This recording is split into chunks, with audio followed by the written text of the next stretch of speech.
राम राम बंधुओं। कैसे हैं आप सब बंधुओं। सुप्रीम कोर्ट के पूर्व न्यायाधीश जस्टिस गवाई, आप सब जानते ही होंगे उनके बारे में। अब आप सोचेंगे कि मैं एकदम से शुरुआत में क्या इनका नाम ले रहा हूँ। ये मैं आगे आपको अपने विश्लेषण में बताऊंगा, वो इससे संबंध है इस विश्लेषण से पूरा। बंधुओं, आपको ध्यान होगा आज से अभी कुछ दिन पहले ही इटावा शहर के अंदर ये बीहड़ वाले सैयद बाबा की मजार होती थी, जो रातों रात गायब हुई। अब आज ही की ताज ही की घटना लीजिए आप। आगरा शहर के अंदर, आगरा शहर आपको पता ही है ताजमहल के लिए प्रसिद्ध है, पेठा के लिए भी प्रसिद्ध है। तो आगरा शहर के अंदर आगरा कॉलेज के नाम से विश्वविद्यालय था, विश्वविद्यालय है। तो वहीं सड़क के किनारे, कॉलेज विद्यालय के सामने ही सड़क के किनारे एक मजार बनी हुई थी। उस मजार को भी आज रातों रात या अभी तो सुबह के टाइम उनको हटा दिया वहाँ से।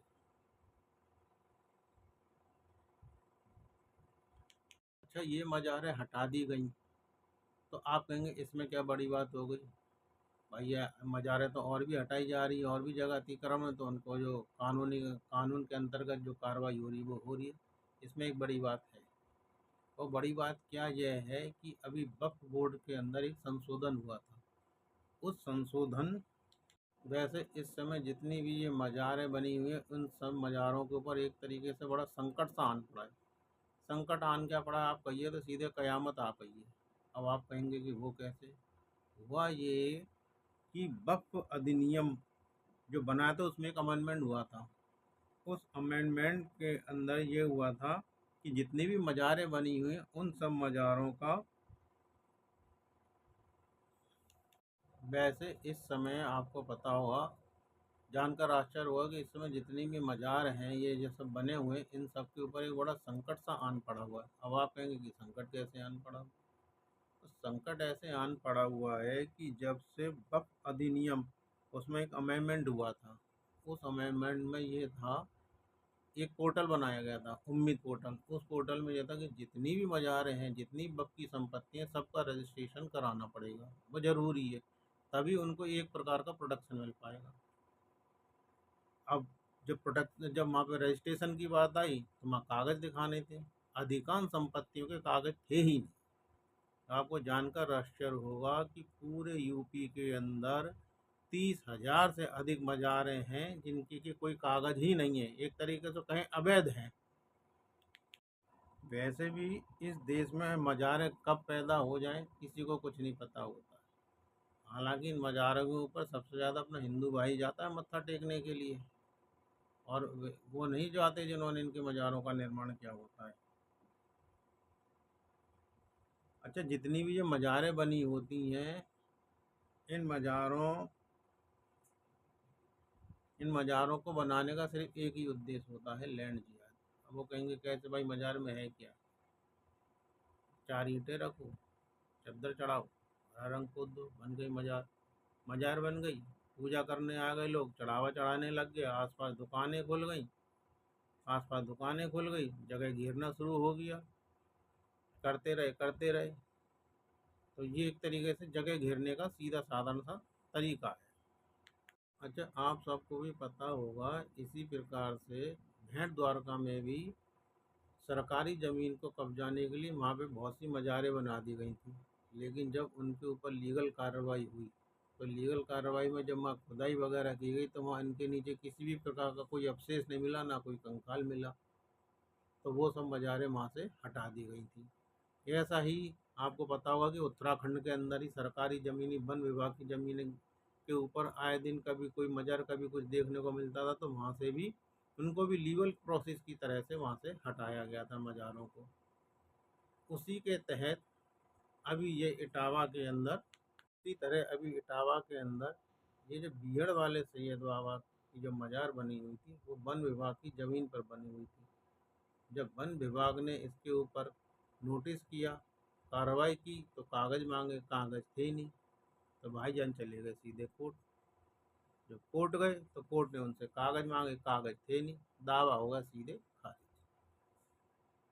और जब दावा खारिज हो गया तो करें क्या, ये कुछ कर तो सकते नहीं है। कि यदि किसी की भी ज़मीन के ऊपर जैसे किसी का मकान दुकान बनी होती है और यदि वो म्युनिसिपल कानून का वॉल्यूशन करती हैं तो आपको उसमें नोटिस देना ज़रूरी है। लेकिन यदि किसी भी प्रकार का कोई भी अतिक्रमण सरकारी ज़मीन पर, किसी नदी के, किसी पहाड़ के ऊपर कहीं भी होता है तो उसके लिए नोटिस देने की कोई आवश्यकता नहीं है। इसी कानून के तहत बीएड वाले सैयद वाली बाबा की मज़ार और आगरा कॉलेज सड़क के किनारे सामने हुई बनी मज़ार और रातों रात गायब हो गई। ज़ाहिर गायब हो गई तो आप लोग कहेंगे कि इसमें क्या बड़ी बात है। भाई इसमें बड़ी बात यह है कि ये सरकारी ज़मीन घेरने का बहुत आसान तरीका है और ये सिर्फ हमारे और हमारे ही देश में ये सुविधा उपलब्ध है और किसी देश के अंदर नहीं है। आपको जानकर आश्चर्य होगा कि हमारे पड़ोसी देश बांग्लादेश के अंदर भगवान राम की अभी मूर्ति बन रही थी, जहाँ की सरकार ने उसको मूर्ति का निर्माण कार्य रुकवा दिया गया। क्या कोई अपने भारतवर्ष में ऐसा कर सकता है? कभी नहीं कर सकता है। जितना भी मज़ारों पे अतिक्रमणों के ऊपर बुलडोजर के जो एक्शन की कार्रवाई हो रही है वो अधिकांश आपको उत्तर प्रदेश में देखने को मिलेगी, उत्तराखंड में देखने को मिलेगी, या अब जो बंगाल में जो नई सरकार आई है वहाँ देखने को मिल गई। लेकिन कहने के लिए हमारे बगल पड़ोसी जो राज्य हैं, राजस्थान हुआ, मध्य प्रदेश हुआ, उड़ीसा हुआ, यहाँ पे आपको कहीं इस तरह की कार्रवाई नहीं नज़र आती है। ये समझ में नहीं आता है। हालांकि देखिए महाराष्ट्र में भी कार्रवाई हो रही, लेकिन वहाँ भी लीगल तरीके से हो रही है, बाकी और राज्यों में नहीं हो रही है। तो बंधुओं, कहने का मतलब ये है कि आप ये जितनी भी ये देखते हैं आप इनको नोटिस क्या कीजिए। ये मज़ारें और ये सब बनी हुई रहती हैं, ये एक तरीके से अतिक्रमण ही है और कुछ नहीं है। बंधुओं, आपको ये विश्लेषण मेरा कैसा लगा कमेंट करके बताइएगा और आप सबसे अनुरोध है कि चैनल को सब्सक्राइब करें और बगल में जो बेल आइकन है उस घंटी को ज़रूर दबाएं। जय हिंद, वंदे मातरम। अच्छा, आप सबको भी पता होगा इसी प्रकार से भेंट द्वारका में भी सरकारी ज़मीन को कब्जाने के लिए वहाँ पे बहुत सी मज़ारें बना दी गई थी। लेकिन जब उनके ऊपर लीगल कार्रवाई हुई तो लीगल कार्रवाई में जब वहाँ खुदाई वगैरह की गई तो वहाँ इनके नीचे किसी भी प्रकार का कोई अवशेष नहीं मिला, ना कोई कंकाल मिला। तो वो सब मज़ारें वहाँ से हटा दी गई थी। ऐसा ही आपको पता होगा कि उत्तराखंड के अंदर ही सरकारी ज़मीनी वन विभाग की ज़मीनें के ऊपर आए दिन कभी कोई मज़ार कभी कुछ देखने को मिलता था, तो वहाँ से भी उनको भी लीगल प्रोसेस की तरह से वहाँ से हटाया गया था मज़ारों को। उसी के तहत अभी ये इटावा के अंदर